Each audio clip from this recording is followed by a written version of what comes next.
Good morning. 11th class अपन discuss कर रहे हैं chapter 18 body fluids and circulation. कल के क्लास में बच्चों अपन ने डिस्कस किया था कि ब्लड क्या है, ब्लड की कॉम्पोजिशन क्या है, और ब्लड की कॉम्पोजिशन में ही हम ब्लड के सेल्स को डिस्कस कर रहे हैं। तो कल हमने आरबीसी को डिस्कस किया एंड ल्यूकोसाइट्स, डब्ल्यू डिसीज का डिस्कशन चल रहा था, जिसको आज अपन कंटिन्यू करेंगे। बच्चों यहाँ पर कल के टॉपिक से रिलेटेड दो टर्म मैं बताऊंगा आपको। एक तो है एरिथ्रोसाइटोसिस, एरिथ्रोसाइटोसिस, और एक है एरिथ्रोसाइटोपेनिया, एरिथ्रोसाइटोपेनिया। एरिथ्रोसाइटोसिस क्या है बच्चों? जो आरबीसी का नंबर इंक्रीज होता है, ठीक है ना, तो इसे हम कहते हैं एरिथ्रोसाइटोसिस, यानी कि आरबीसी और बढ़ रही है, ठीक है बेटा। और एरिथ्रोसाइटोपेनिया में आरबीसी का नंबर डिक्रीज हो रहा है, ठीक है। एक और है ल्यूकोसाइटोसिस, ल्यूकोसाइटोसिस, ल्यूकोसाइटोसिस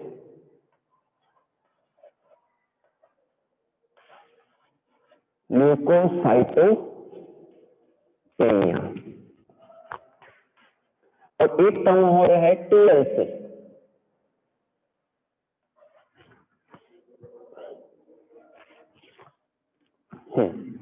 एक और टर्म है बच्चों टीएलसी, ल्यूकोसाइटोसिस, यानी कि ल्यूकोसाइट्स का बनना, ल्यूकोसाइट्स के नंबर का इंक्रीज होना। ल्यूकोसाइटोपेनिया, ल्यूकोसाइट का नंबर डिक्रीज होना। TLC, total leucocyte count. Okay बेटा, तो कल हम डिस्कस कर रहे थे डब्ल्यूबीसीज के बारे में, और ये टू टाइप्स की होती हैं, ग्रेन्युलोसाइट्स एंड एग्रेन्युलोसाइट्स। तो बच्चों जो ग्रेन्युलोसाइट्स है, थ्री टाइप की होती हैं, एसिडोफिल्स, बेसोफिल्स एंड न्यूट्रोफिल्स। तो जो एसिडोफिल्स है वो 2 से 5% होती है टोटल ल्यूकोसाइट का, और एलर्जिक रिएक्शंस में इन्वॉल्व रहती है। जो बेसोफिल्स है वो हिपेरिन, हिस्टामाइन, सेरोटोनिन इनको रिलीज करती हैं, ठीक है बेटा, और ये भी 5 से 7% होती है। जो न्यूट्रोफिल्स है ये मैक्सिमम होती है, 60 से 65% होती है टोटल ल्यूकोसाइट का, ओके बेटा। और ये भी बॉडी में इम्यूनिटी प्रोवाइड कराती है, फेगोसाइटोसिस करती है। ये क्या करती है? फेगोसाइटोसिस करती है। आज बच्चों को नेक्स्ट ले रहे हैं leucocyte agranulocyte, okay.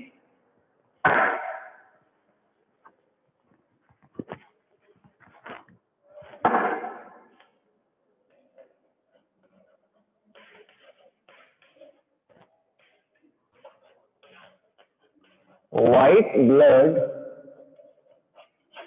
Corpuscles, white blood corpuscles को लिखेंगे डब्ल्यूबीसीज, ठीक है बेटा, और इसको हम लिखेंगे ल्यूकोसाइट,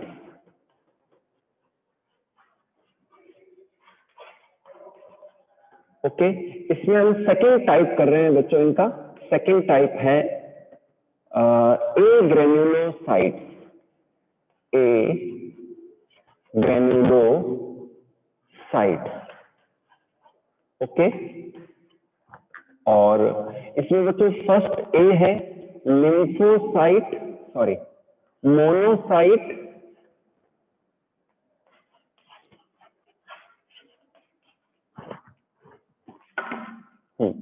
मोनोसाइट एंड बी हम ले रहे हैं लिम्फोसाइट,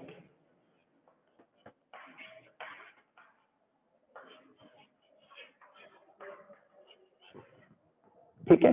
जो मोनोसाइट्स हैं इनके मैं स्केच बना देता हूं।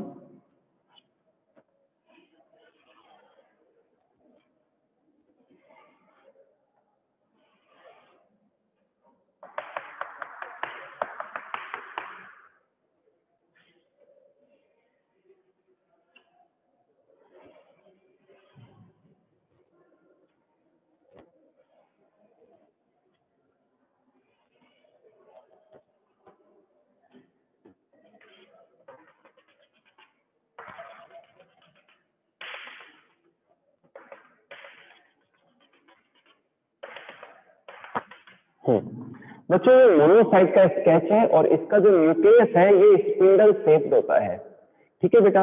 और ये जो मोनोसाइट्स हैं ये भी इम्यूनिटी प्रोवाइड करते हैं, फेगोसाइटोसिस में फेगोसाइटोसिस करते हैं।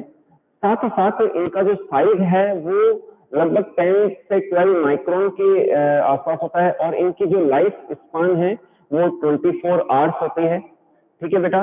और सेकेंड हम लेते हैं जो एग्रेन्युलोसाइट्स का सेकेंड टाइप जो है वो है लिम्फोसाइट्स। बच्चों लिम्फोसाइट्स जो है इनका फॉर्मेशन लिम्फ टिश्यूज के अंदर होता है, ठीक है।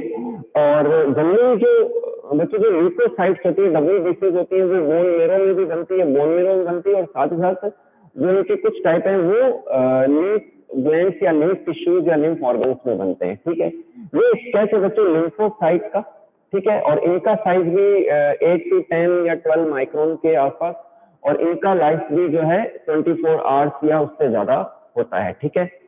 और हाँ एक इनका जो न्यूक्लियस है ये सर्कुलर शेप में है, तो जो साइटोप्लाज्म और पेरिफेरल साइड में जो है डिप्रेस्ड है, ठीक है। अच्छा बच्चों इनमें T lymphocytes and B lymphocytes, तो जो T लिम्फोसाइट्स होती है वो माइक्रोब्स को किल करती है, ठीक है। जो T हेल्पर सेल्स हैं वो B लिम्फोसाइट्स को इंड्यूस करते हैं एंटीबॉडीज के प्रोडक्शन के लिए। दोबारा सुन लीजिए, T लिम्फोसाइट्स जो होती हैं वो माइक्रोब्स को किल कर देते हैं और जो T हेल्पर सेल्स होते हैं वो B लिम्फोसाइट्स को इंड्यूस करते हैं एंटीबॉडीज के फॉर्मेशन के लिए, ओके। तो इस तरीके से इम्यूनिटी के लिए रेस्पॉन्सिबल है, एंटीबॉडीज के फॉर्मेशन के लिए रेस्पॉन्सिबल है, ओके बेटा।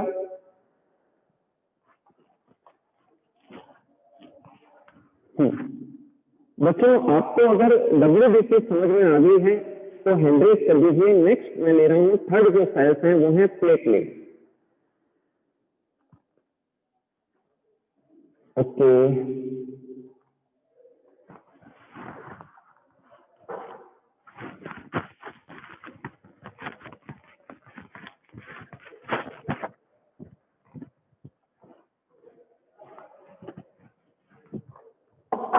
थर्ड हम लेते हैं प्लेटलेट।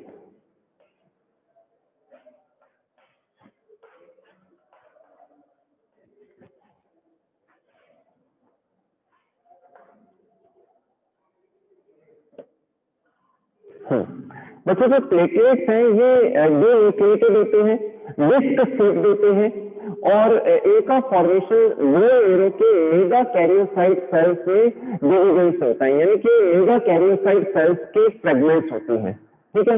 मैं लिख देता हूँ ऊपर।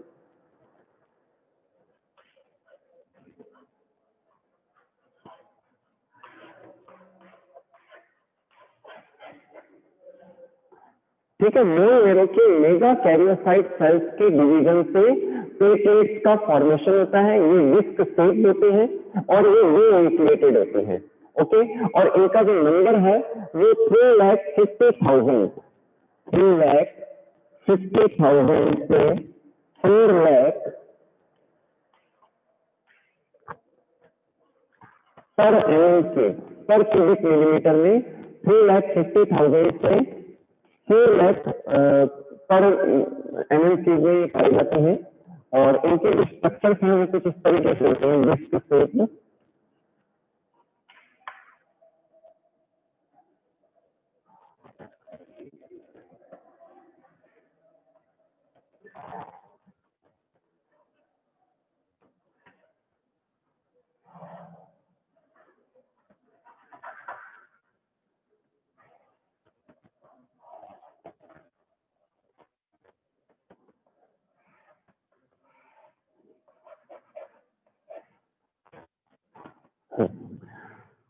तो देखो ये स्केच है प्लेटलेट्स की और इनके अगर मैं फंक्शन की बात करूं तो जो प्लेटलेट्स हैं बच्चों इनका एक और नेम है थ्रोम्बोसाइट। तो मैं फंक्शन बताता हूं आपको, थ्रोम्बोसाइट।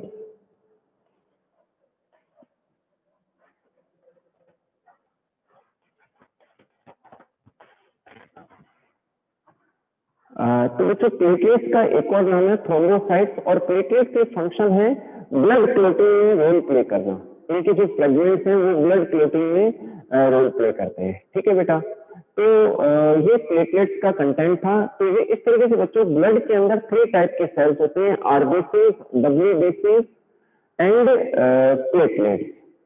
बच्चों नेक्स्ट टॉपिक में ले रहा हूँ ब्लड ग्रुप्स।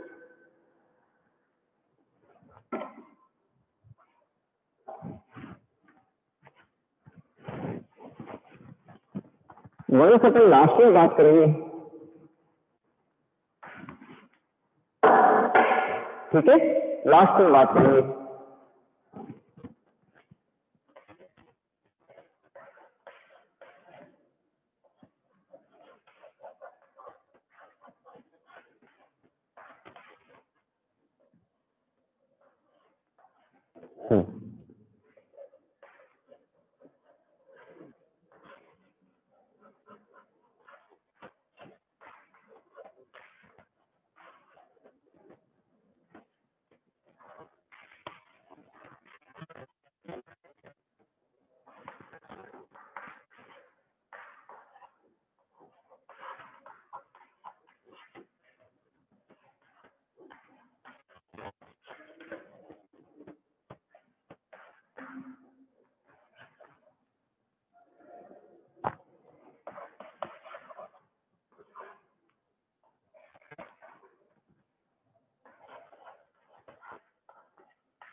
हाँ बच्चों ध्यान से देखिए, ब्लड ग्रुप्स। बच्चों हमारे अंदर टोटल 4 टाइप के ब्लड ग्रुप्स पाए जाते हैं ह्यूमन बॉडी के अंदर, ठीक है। तो ब्लड ग्रुप की जो डिस्कवरी है, जो A B O blood group है, इनकी डिस्कवरी की कार्ल लैंड स्कीनर ने 1940 में।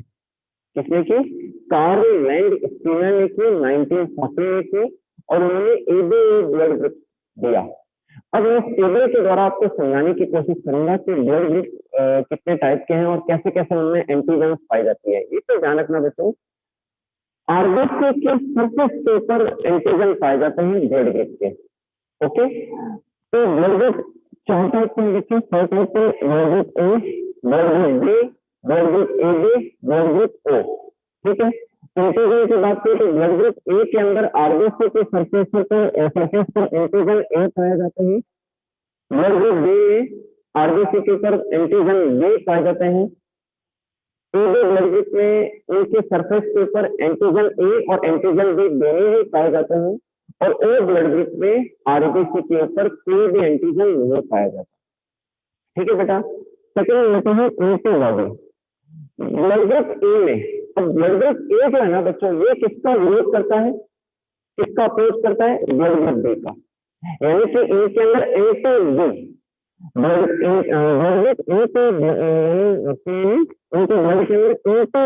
एंटीबॉडी पाई जाती है। इसी तरीके से ब्लड ग्रुप बी वाले व्यक्ति एंटी ए, यानी कि ए ब्लड ग्रुप का विरोध करता है, तो एंटी ए एंटीबॉडी पाई जाते हैं। जो ब्लड ग्रुप वाला व्यक्ति है उसके अंदर एंटीजन तो नहीं है, लेकिन एंटीबॉडी नहीं होती, ठीक है। तो ये किसी का भी ब्लड रिसीव कर सकता है, ले सकता है। ओ ब्लड ग्रुप में एंटी ए और एंटी बी दोनों एंटीबॉडीज पाई जाती है। ओके बेटा, एक चीज जानना, मैं एक बार टॉपिक को रोक रहा हूँ बच्चों। जो ब्लड ग्रुप के अंदर, जो ब्लड के अंदर जो एंटीजन्स होते हैं, और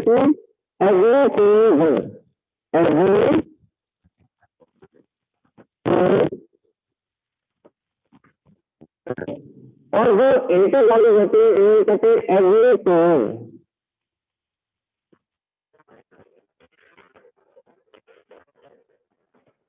ठीक है, जो एंटीजन्स होते हैं इन्हें कहते हैं एग्लूटिन, और जो एंटीबॉडी होती है इन्हें कहते हैं एग्लूटिन। ठीक है बेटा, तो ये जो एंटीजन और एंटीबॉडीज हैं, ये स्पेसिफिक टाइप के ग्लाइकोप्रोटीन्स हैं। एंटीजन और एंटीबॉडीज एक स्पेसिफिक टाइप के ग्लाइकोप्रोटीन्स हैं। ठीक है बेटा, तो ब्लड ग्रुप ओ के अंदर एंटीजन का एंटीबॉडीज दोनों टाइप की होती है। अब देखते हैं दोनों स्प्लिट कौन कौन से हैं। तो एक ब्लड ग्रुप को कौन सा ब्लड दे सकता है, या एक ब्लड ग्रुप वाला व्यक्ति किस किस से ब्लड ले सकता है। ठीक है ना, एक तो ए ब्लड ग्रुप वाले व्यक्ति से ब्लड ले सकते हैं, एक ओ से। ठीक है बच्चों, जो ओ ब्लड ग्रुप है इसके अंदर कोई भी एंटीजन ना होने की वजह से ये यूनिवर्सल डोनर है। क्या है ये? यूनिवर्सल डोनर है। ठीक है, और जो एबी ब्लड ग्रुप है इसके अंदर कोई भी एंटीबॉडी नहीं होती है, तो ये यूनिवर्सल एक्सेप्टर है, ये किसी का भी ब्लड ले सकता है। ठीक है, सेकंड बच्चे बी ब्लड ग्रुप वाला व्यक्ति बी ब्लड ग्रुप वाले व्यक्ति से ब्लड ले सकता है या ओ ब्लड ग्रुप वाले से ले सकता है।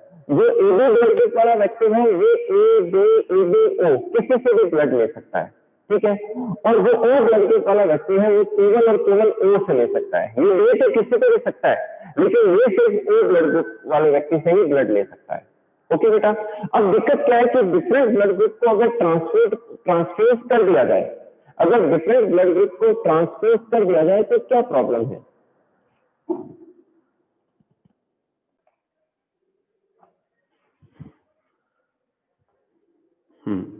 इलेवेंथ क्लास, इस टॉपिक को मैं एक बार रिपीट कर देता हूं क्योंकि कुछ बच्चों को क्लियर सुनाई नहीं दिया था। बच्चों, हम ब्लड ग्रुप डिस्कस कर रहे हैं। ब्लड ग्रुप की डिस्कवरी 1900 में कार्ल लैंडस्टीनर ने की थी और उन्होंने एबीओ ब्लड ग्रुप के बारे में बताया। हमारे अंदर, ह्यूमन के अंदर टोटल 4 टाइप के ब्लड ग्रुप्स पाए जाते हैं। Blood group A, blood group B, blood group A B and blood group O. इसके लिए बच्चों ब्लड के अंदर आरबीसी के ऊपर कुछ एंटीजन्स पाए जाते हैं। तो जो एंटीजन्स पाए जाते हैं उन्हें हम कहते हैं एग्लूटिनोजन। ओके, और जो एंटीबॉडीज पाई जाती है ब्लड में उन्हें हम कहते हैं एग्लूटिनिन। ठीक है बेटा, तो जो ब्लड ग्रुप ए है उनकी आरबीसी के ऊपर एंटीजन ए पाए जाते हैं। जो ब्लड ग्रुप बी है उसमें आरबीसी के ऊपर एंटीजन बी पाए जाते हैं। जो ब्लड ग्रुप ए बी है उनमें आरबीसी के ऊपर एंटीजन ए बी पाए जाते हैं, और जो ब्लड ग्रुप ओ है उनमें कोई भी एंटीजन नहीं पाए जाते। ठीक है बेटा, अब बात करते हैं एंटीबॉडी। ध्यान रखना बच्चों, जो ब्लड ग्रुप है वो डिफरेंट ब्लड ग्रुप को अपोज करता है। इसका कारण यह है कि कोई अगर मान लो ए ब्लड ग्रुप वाले व्यक्ति को बी का ब्लड दे दिया जाए तो एंटीजन और एंटीबॉडी की आपस में रिएक्शन हो जाती है और क्लॉट बन जाता है। इसे हम कहते हैं एग्लूटिनेशन। क्या कहते हैं? एग्लूटिनेशन। और शरीर में ब्लड जमने से व्यक्ति की डेथ हो सकती है। तो इसलिए डिफरेंट ब्लड ग्रुप ट्रांसफ्यूज नहीं करना चाहिए। अच्छा, अपोज करने के लिए ब्लड के अंदर कुछ एंटीबॉडीज पाई जाती है, जैसे कि ए ब्लड ग्रुप वाले व्यक्ति में एंटीबॉडी एंटी बी पाई जाती है क्योंकि ये ब्लड ग्रुप बी को अपोज करता है, तो एंटी बी एंटीबॉडीज पाई जाती है। बी ब्लड ग्रुप में एंटी ए एंटीबॉडी पाई जाती हैं। जो ए बी ब्लड ग्रुप है उनमें कोई भी एंटीबॉडी नहीं पाई जाती। इसलिए जो ब्लड ग्रुप ए बी है ये यूनिवर्सल एक्सेप्टर है, क्योंकि इनके अंदर कोई एंटीबॉडी होती नहीं है तो वो अपोज नहीं करती है किसी दूसरे ब्लड ग्रुप को ट्रांसफ्यूज करने पर। जो ब्लड ग्रुप ओ है बच्चों, इसके अंदर दोनों एंटीबॉडी पाई जाती है, एंटीबॉडी एंटी ए और एंटी बी दोनों पाई जाती हैं। तो जो ब्लड ग्रुप ओ है ये यूनिवर्सल डोनर है, ठीक है, लेकिन ये ले सिर्फ एक ही ब्लड ग्रुप ओ से ले सकता है, केवल ओ ब्लड ग्रुप से ले सकता है। ओके बेटा, तो O is the universal donor and A B blood group is the universal acceptor. अब बच्चों यहाँ पर एक और टेबल बनाई है मैंने, डोनर्स ग्रुप। ब्लड ग्रुप जो ए है वो ए और ओ का ब्लड ले सकता है, जो ए बी ब्लड ग्रुप वाला व्यक्ति है वो ब्लड ग्रुप बी और ओ वाला ब्लड ले सकता है, जो ए बी ब्लड ग्रुप वाला व्यक्ति है वो ब्लड ग्रुप ए बी और ओ चारों का ब्लड ले सकता है, और जो ओ ब्लड ग्रुप वाला व्यक्ति है वो केवल ओ का ही ब्लड ले सकता है। तो किसी व्यक्ति के शरीर में ब्लड की कमी होने पर उसको ब्लड चढ़ाना बाहर से, इसे हम कहते हैं ब्लड ट्रांसफ्यूजन। क्या कहते हैं? इसे हम ब्लड ट्रांसफ्यूजन कहते हैं। मैं लिख देता हूं बच्चों, एक बार हैंड रेज कर दो अगर ब्लड ग्रुप का टॉपिक यहां तक समझ में आ गया आपके।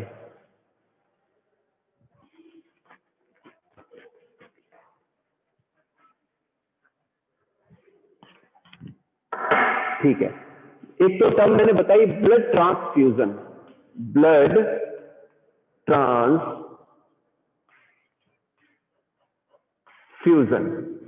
ओके। और एक टर्म है एग्लूटिनेशन, एग्लूटिनेशन यानी कि ब्लड का जमना। डिफरेंट ब्लड ग्रुप को ट्रांसफ्यूज करने पर बॉडी में ब्लड का क्लॉट बन जाना, ब्लड जम जाना, दिस इज कॉल्ड एग्लूटिनेशन, ठीक है। और एग्लूटिनेशन को रोकने के लिए, नहीं होने देने के लिए हम वही ब्लड ग्रुप ट्रांसफ्यूज करते हैं जो पेशेंट के ब्लड ग्रुप से मैच खाता है, ठीक है बेटा। तो ये है, ये तो हो गया ब्लड ग्रुप की बात। अब एक और एंटीजन है RH एंटीजन।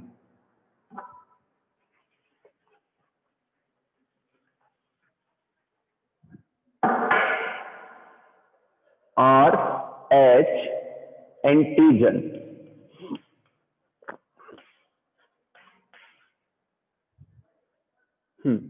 बच्चों RH एंटीजन की डिस्कवरी किसने की? कार्ल लैंडस्टीनर,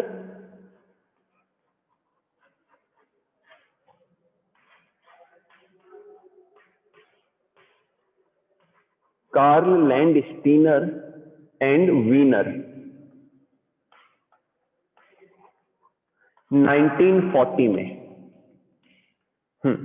बच्चों ध्यान से देखना, कार्ल लैंडस्टीनर ने एंड वीनर ने 1940 में एक और एंटीजन को डिस्कवर किया जिसका नाम है RH एंटीजन, और जिसकी सिमिलरिटी मकाका रिसस, जो मकाका रिसस मंकी है उसके एंटीजन से मैच खाता है। तो उस मंकी के नेम पर रिसस जो है एंटीजन नाम रखा गया इस एंटीजन का, ठीक है ना। तो इसे इन शॉर्ट RH एंटीजन भी कहते हैं। और इंडियन जो पॉपुलेशन है, इंडिया में 97% लोगों में, 93 से 97% लोगों के अंदर RH एंटीजन है। केवल 3 to 7% लोग ही ऐसे हैं जिनके अंदर RH एंटीजन नहीं है। तो जिनका, अब आपने देखा होगा कि जब ब्लड रिपोर्ट आती है तो हमारे ब्लड ग्रुप में लिखा होता है कि A positive, B positive, O positive. उसका रीजन क्या है कि जिन व्यक्तियों की बॉडी के अंदर, ब्लड के अंदर RH एंटीजन है तो उनका तो ब्लड ग्रुप होता है पॉजिटिव, और जिनके अंदर RH एंटीजन नहीं है वो होता है नेगेटिव, ठीक है बेटा। तो RH positive and RH negative. तो अपन लिखते हैं A positive, B positive, AB positive and O positive. इसी तरीके से RH नेगेटिव जो होते हैं A negative, B negative, AB negative and O negative, ठीक है बेटा। तो ब्लड ग्रुप के अंदर RH एंटीजन के प्रेजेंट होने पर हम ब्लड ग्रुप को पॉजिटिव ब्लड ग्रुप कहते हैं, ठीक है बेटा। तो इंडिया के अंदर 97 जो है अप्रोक्स जो है पॉपुलेशन के अंदर ये है। अगर मैं वर्ल्ड की बात करूं तो 80% लोगों में, वर्ल्ड की पॉपुलेशन के 80% लोगों में RH एंटीजन है, और केवल 20% लोग ऐसे हैं जिनके अंदर RH एंटीजन नहीं है। अच्छा, एक चीज और बच्चों, RH एंटीजन प्रेजेंट होने पर, मतलब हमारा ब्लड ग्रुप में, हमारे ब्लड में RH एंटीजन है, लेकिन RH एंटीजन के लिए कोई एंटीबॉडी नहीं होती ब्लड के अंदर, कोई भी एंटीबॉडी नहीं होती।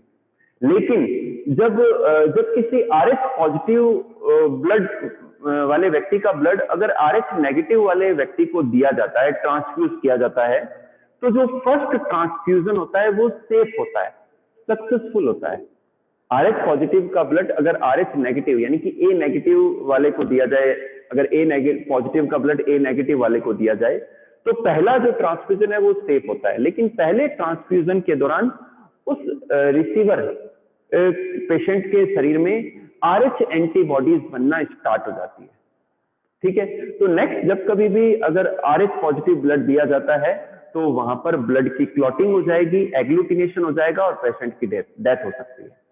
ठीक है बेटा, तो ये चीज ध्यान रखना है। एक बच्चों एक डिजीज है जो बच्चों में देखने को मिलती है, एरिथ्रोब्लास्टोसिस फिटालिस। ये डिजीज क्या है ये मैं समझा देता हूं।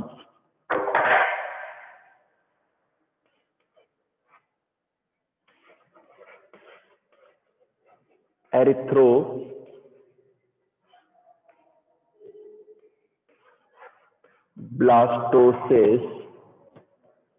फिटालिस।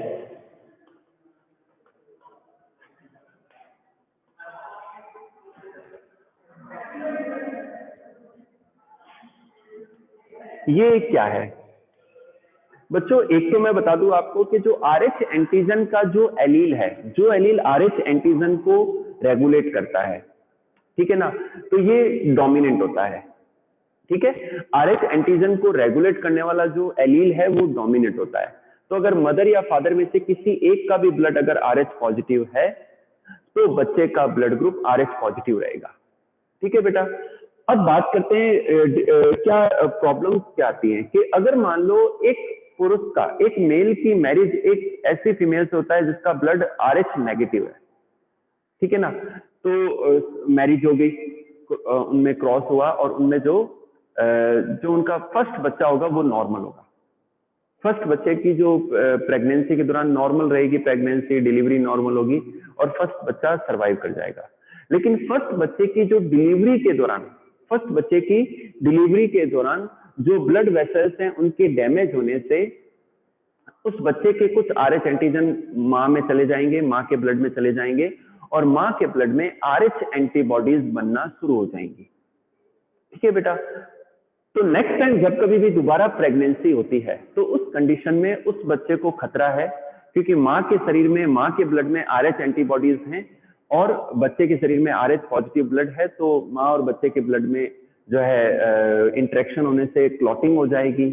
ठीक है, और एग्लूटिनेशन होने से बच्चे की मौत या तो गर्भ में ही हो जाएगी या जन्म के कुछ समय बाद हो जाएगी। ठीक है बेटा, तो इसके लिए क्या किया जाता है, अगर ये डायग्नोस हो जाता है, आजकल तो मेडिकल साइंस काफी डेवलप है और ब्लड ग्रुप का पहले ही चेकअप कर लिया जाता है, तो अगर मान लो फादर का RH पॉजिटिव है, मदर का RH नेगेटिव है और बच्चे का RH पॉजिटिव ब्लड है, तो फर्स्ट डिलीवरी होते ही 72 आवर्स के अंदर एंटी RH जो एंटीबॉडीज है वो मां के ब्लड में दे दी जाती हैं, जिससे वो RH एंटीजन को खत्म कर देते हैं, किल कर देते हैं। ठीक है बेटा, तो बच्चों में ये जो प्रॉब्लम देखने को मिलती है कि फर्स्ट डिलीवरी नॉर्मल होती है और फिर उसके बाद की जो डिलीवरी में बच्चे की डेथ के चांसेस रहते हैं, तो इसे हम कहते हैं एरिथ्रोब्लास्टोसिस फिटालिस। ओके बेटा,